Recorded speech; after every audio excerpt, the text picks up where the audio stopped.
It's February, which means only one thing: Valentine's Day. But while that's a happy day for a lot of people, there are many who look at it with a different emotion: regret. Some people might be thinking about the things that could have been but never were. Perhaps they almost were. Maybe they looked like they were for a while before falling apart, or sometimes maybe there was never a chance to begin with.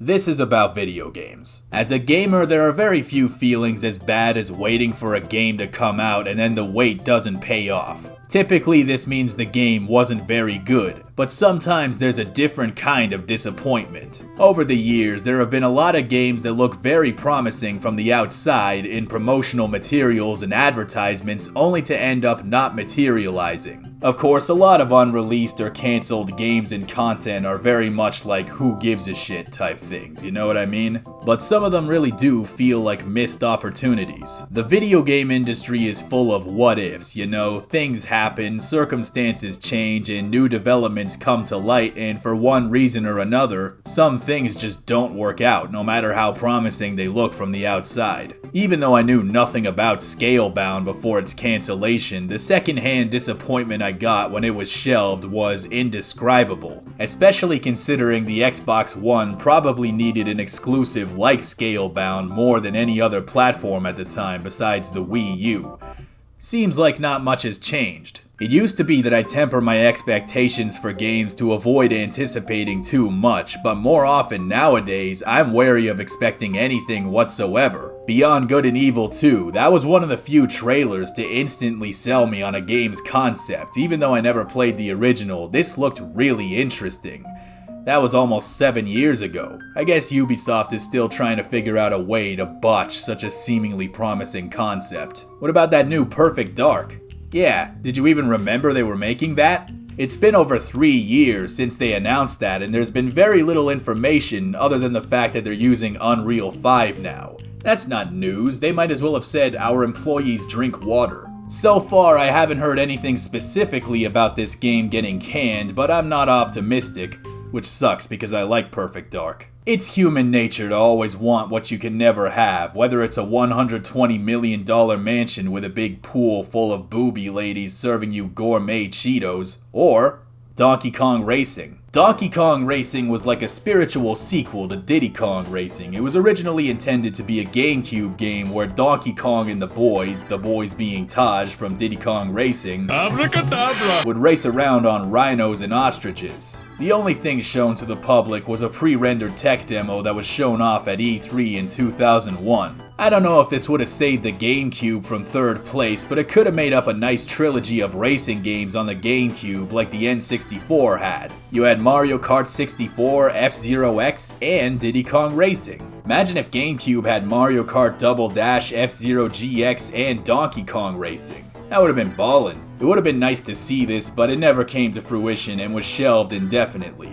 Everybody knows the story by now. Despite basically carrying Nintendo for the entire N64 generation, Nintendo did not value Rare as much as you would probably expect, and they sold their stake in the company to Microsoft, which is a move that never fails to perplex me. Nintendo has always been very good at perplexing me. Of course, Rare was still allowed to make games for Nintendo's portable machines, I guess because Microsoft didn't have one of their own, so there wasn't much of a conflict of interest there. One such game would have been Diddy Kong Pilot for the GBA. This was a racing game which would have used an experimental tilt sensor technology built into the cartridge. Pretty much every single machine nowadays has motion shit built into it, but back then, it was a pretty novel concept, and according to some people who actually got to try it back then, it actually worked better than you would expect. This version of the game was never finished or released, but a prototype build did leak onto the internet 300 years ago that's in a surprisingly advanced state. Officially, however, the game was reworked into Banjo Pilot, which did see the light of day, although it completely ditched the motion sensor in favor of the D-pad.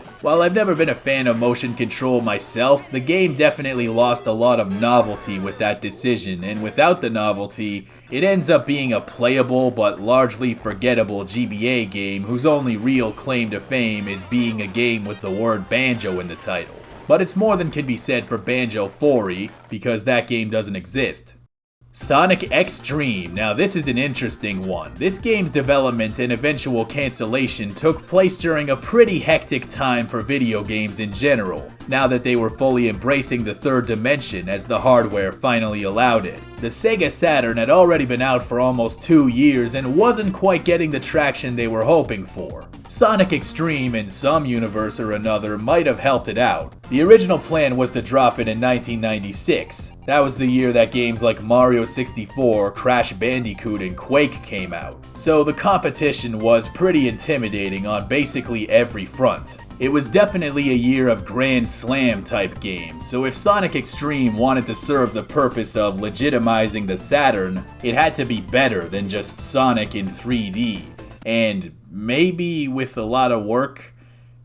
I don't know, maybe? The previous Genesis console left some pretty big shoes to fill, and the Saturn didn't really live up to that legacy. I've always believed that every console needs at least one crown jewel game that tells you, look man, this is what it's all about. And with the Genesis, that game was Sonic the Hedgehog 3.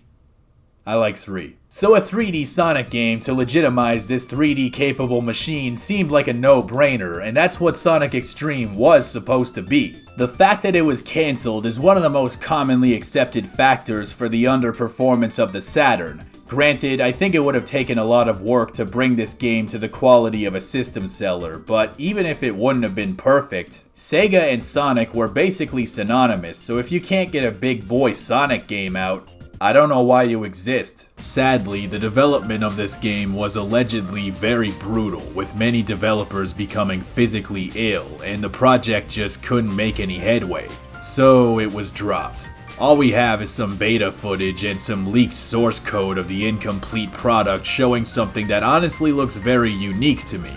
You know, this isn't just trying to emulate something successful, this is a bizarre and trippy approach to 3D with this fisheye lens effect. I think it looks at least a little bit cool, and apparently there are Sonic fans out there who thought so too, which is why there actually exist fan games that attempted to recreate it. Maybe one day I'll talk about those in greater detail. It is also worth noting that the name Sonic X-treme can also refer to Sonic the Hedgehog X-treme, which was an unreleased Xbox title where Sonic slid around on an extreme hoverboard thing, bearing a striking resemblance to Tony Hawk's Pro Skater. Of course, a lot of journalists agreed that it didn't look very good, so I guess you could say there was no big loss here. It's almost as though the word extreme is the kiss of death for a Sonic game. Either way, this isn't something that I'm way too upset about, which is not something that I can say about Silent Hills. Silent Hills was probably the most baffling and egregious case of a promising game getting canned that I can remember. And it especially hurt because there once existed a playable demo, or playable teaser as they called it, that was removed, which is more than can be said for the games I spoke about already. This was a complete reinvention of Silent Hill, and it was an insane collaboration between Kojima, Del Toro, and Norman Reedus.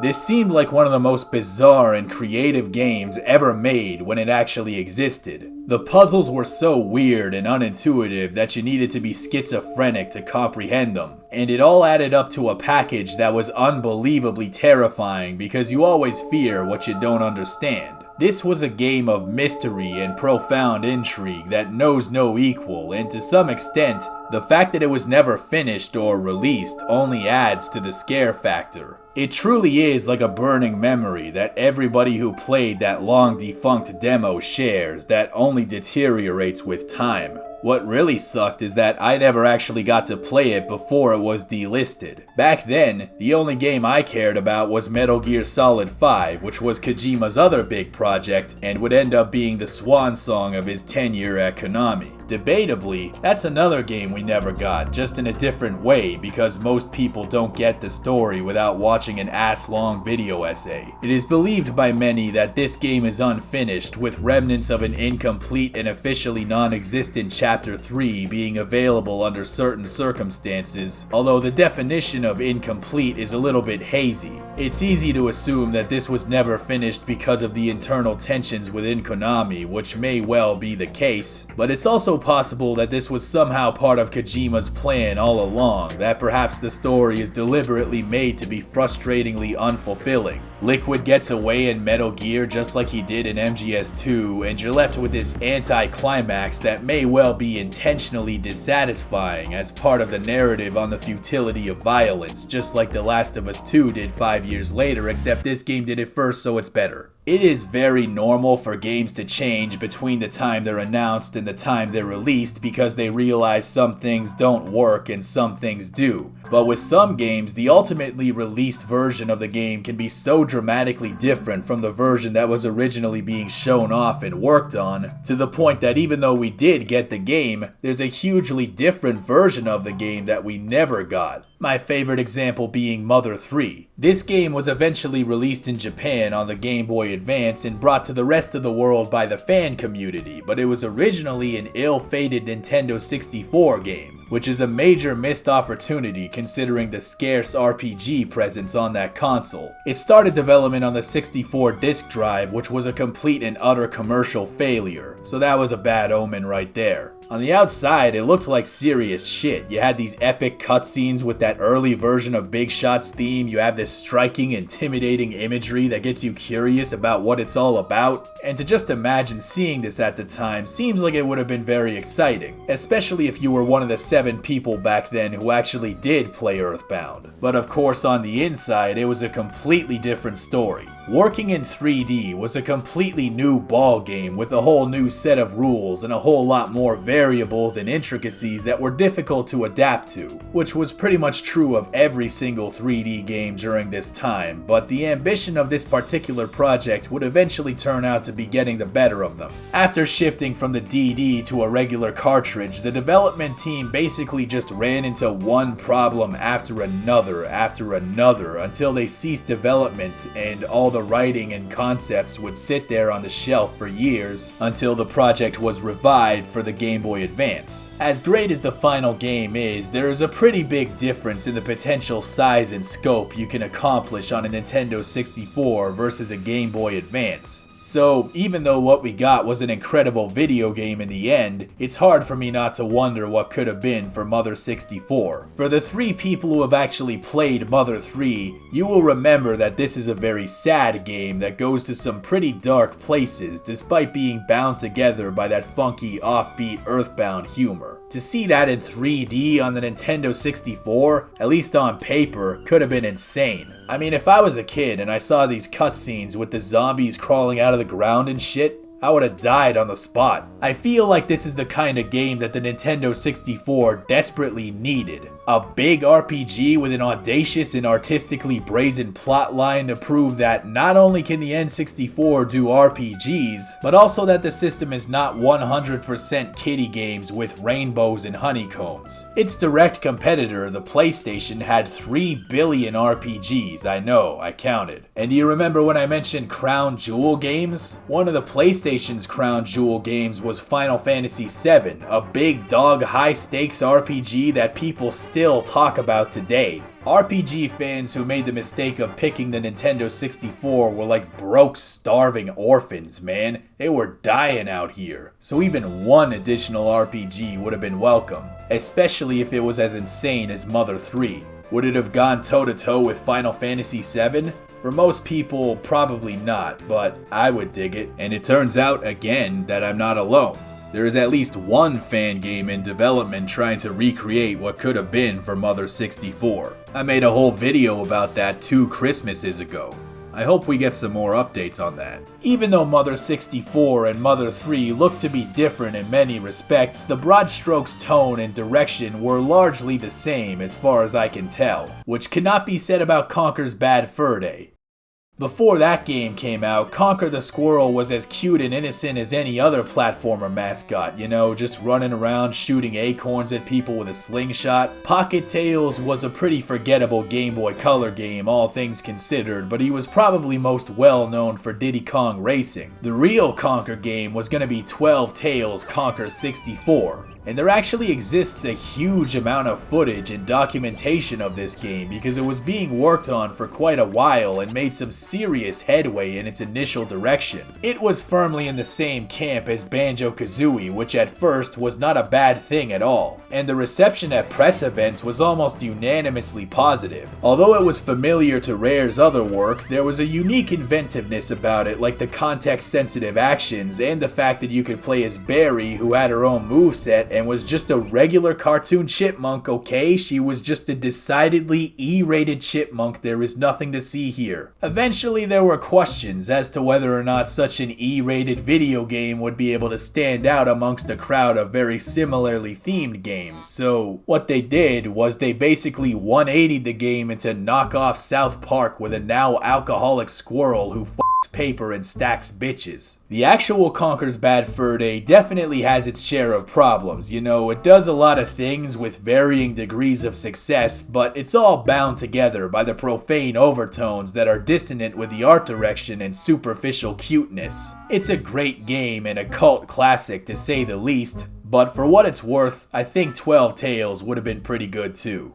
I almost wish we had both. Turns out that wasn't the only Conker game we didn't get. At one point or another, there was actually going to be a sequel called Conker's Other Bad Day, but it never came to be because Microsoft probably wouldn't let them. Chris Savor, the writer and director of Bad Fur Day and the voice of Conker himself, actually posted an image on Twitter of a really old document relating to the game, which is probably the most concrete thing we have on it, which is why he was prepared to throw it in the garbage. What's the matter? Was he ashamed of what he wrote? It's not like it could have been any worse than Saints Row 5. Even with games that we did get, there are very often aspects of the game that were teased or hinted at that we never got to see, which again makes sense. Not everything works out for a multitude of reasons, whether it's not technically feasible, is incongruent with the rest of the game, or they just decided that something else would be better. Things are usually changed from development to release, so from a certain point of view, in those situations, we didn't get the exact game that we thought we were gonna get, even if it turned out great and sometimes even better in the final release. Kinda like a Ship of Theseus situation. Banjo-Kazooie teased the infamous stop and swap feature where you'd swap N64 cartridges between Banjo-Kazooie and Banjo-Tooie and transfer special secret data between games to unlock some goodies. It was directly referenced in the first game as though it was a slam dunk that they had already figured out. Of course, what Rare forgot to account for is that Nintendo wouldn't like the idea of players ripping cartridges out of a console while it's running, potentially damaging the console and the game in the process. That, and there was a hardware revision of the Nintendo 64 which made it so that instead of retaining the data from one game for 10 seconds after removing the cartridge, giving you a 10-second window to put in the other cartridge, it would only give you 1 second, which is not enough time for anybody who isn't the Flash. I have always been fascinated by the prototype versions of games because while it makes perfect sense that we'd never get to play them, the little tidbits that we do have open up a lot of questions. When it comes to cancelled games and unreleased content, Banjo-Kazooie kinda hits on all cylinders, you know? It has a ton of removed features and levels from the older builds of the game, and it was actually adapted from a completely different kind of game altogether. That game being Project Dream, which was an obscenely ambitious adventure game about a boy fighting pirates with a sword and a dog sidekick.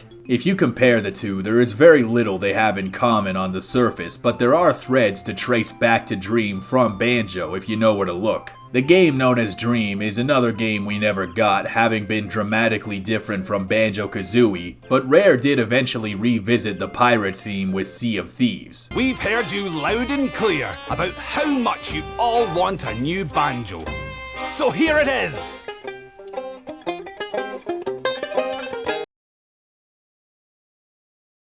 Even though the space world build maps of Ocarina of Time are ostensibly worse than the final products, sometimes I wish we actually did get to play that version of the game just to know what it was like, which of course is why I will always be a big fan of ROM hacks like the Space World demo recreation. Basically, unless you were a journalist at E3 or Space World in the 90s, the odds that you would get to play these super early versions of these games is basically zero. Somewhere out there is a small handful of journalists and gamers that happen to be in the right place at the right time that got to play Mother 64. I wonder how they feel knowing that they're some of the only people out of 8 billion people on Earth that actually got to play Mother 64. And they probably forgot. With unreleased games or scaled back content, there are a lot of questions and mysteries that only get answered in exceptional cases. Mario 64's 2-player mode featuring Luigi was one of the longest running mysteries, and for a long time, the only evidence we had of its existence was Miyamoto mentioning it in interviews, suggesting that there were experiments with the concept that didn't get very far on account of the N64's hardware not being able to keep up. If only we could send ROM hackers back in time. When Luigi's model was found during the great Gigal Leak of 2020, it was a big fucking deal because it was the most concrete and tangible proof we had. I mean, what if Miyamoto was just lying that whole time like an asshole? We wouldn't know. And even as recently as a couple of months ago, some previously unseen footage from Space World found its way onto the internet actually showing this 2-player mode in action. To get this kind of discovery this long after the game came out is really cool and just goes to show that sometimes it's never too late for new information to arise. But sometimes the truth in those mysteries can be a little bit underwhelming. Take Ura Zelda for instance. This is an add-on for Ocarina of Time that would have used the disk drive system. Remnants of this feature can actually be found in the retail version of the game. If you boot the game while you have a 64 disk drive attached, or more likely have a GameShark code enabled, it will actually acknowledge it on the title screen and file select screen. For years, a lot of people, myself included, thought this was going to be some super duper secret thing that was going to answer a bunch of obscure questions and tie a bunch of stuff together, and that we'd actually get to finally obtain the Triforce like in the super early Ocarina of Time footage. Remnants of the expansion were actually found in the Giga Leaks, and it turned out that it was basically just a fucked up unfinished version of what would eventually be rearranged into Master Quest. Wow. Well, I guess that ends another chapter of my life. As you can see, in extremely rare situations, unreleased game content, even something as tangible as a prototype game file, can find its way to the public even when it's not supposed to. What about Glover? This is a surprisingly memorable 3D platformer for the N64 and PS1 where you play as a magical glove with a shape-shifting ball. It's a surprisingly inventive game that I think most people would enjoy. Glover 2 was roughly 80% complete before its cancellation, which was chalked up to a mishap involving the impulsive purchase of excess Nintendo 64 cartridges for the original Glover, which wouldn't be so bad except there weren't any retailers that were willing to buy it, so basically they had as many as 150,000 copies of Glover just sitting around that they couldn't sell, which had tremendous consequences for the developer's bottom line, and they determined that they could not afford to continue developing the sequel. Thankfully, this one was leaked around 2011, and it's surprising how complete it feels despite being incomplete.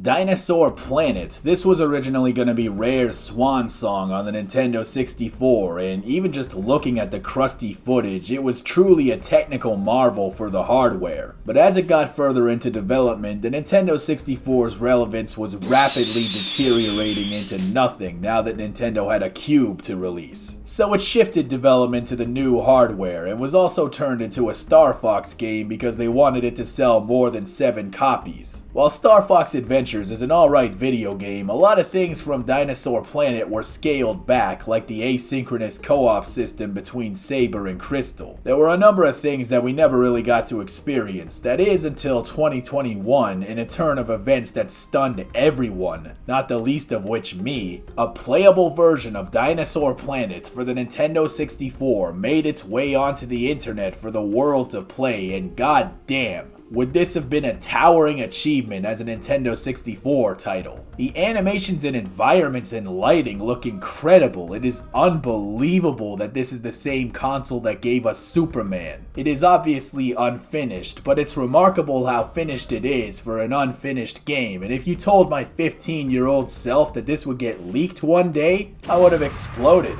Dinosaur Planet was not the first or only Star Fox game to get leaked though. Star Fox 2 was a completely finished follow-up to the original that was ready for release in 1996, but was unfortunately shelved because Nintendo was about to release the 64 and they didn't want to distract from the new technology by continuing to push this now dramatically outdated super effects technology. The completed ROM of this game was leaked onto the internet years after the fact, and eventually, Nintendo saw that everyone was playing this completed video game anyway, so they said screw it and just officially released it on the Super Nintendo Classic in 2017, which, being 5 years after Star Fox Zero, technically makes it the latest official Star Fox release. That's kinda depressing actually.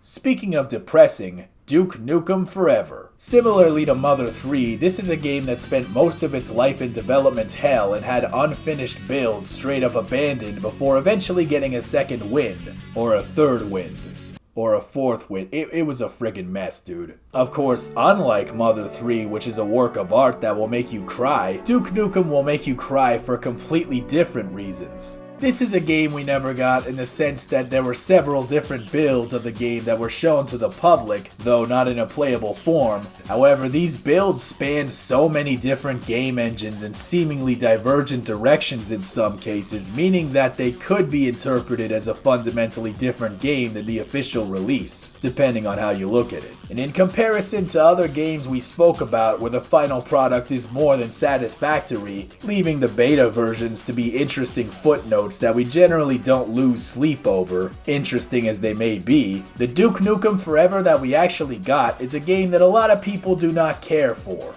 The nicest thing that I can say about it is that it is a first-person shooter that was released by Gearbox Software in 2011 for the PlayStation 3, Xbox 360, and PC platforms and is rated M for mature by the Entertainment Software Rating Board. I think most people just naturally assumed that a game that took this long to come out just had to be incredible, but unfortunately for them, that 12-year development period was not defined by razor-focused vision and unwavering commitment to it, but rather a non-stop concoction of, to say the least, suboptimal circumstances. And by the time it came out, much to the misfortune of the Duke himself, the first-person shooter genre had made staggering evolutionary progress that is not reflected in this game. Duke, in comparison to his FPS colleagues, ended up appearing as a very by-the-numbers FPS at best, and kinda quaint and outdated at worst, which is completely at odds with a star character whose entire personality can be summarized as larger than life. And no amount of piss and shit and one-liners could redeem it from that unfortunate reputation. If this game came out during original Xbox times, I feel like it would have been criticized way less harshly, and in another reality, that might have been what happened.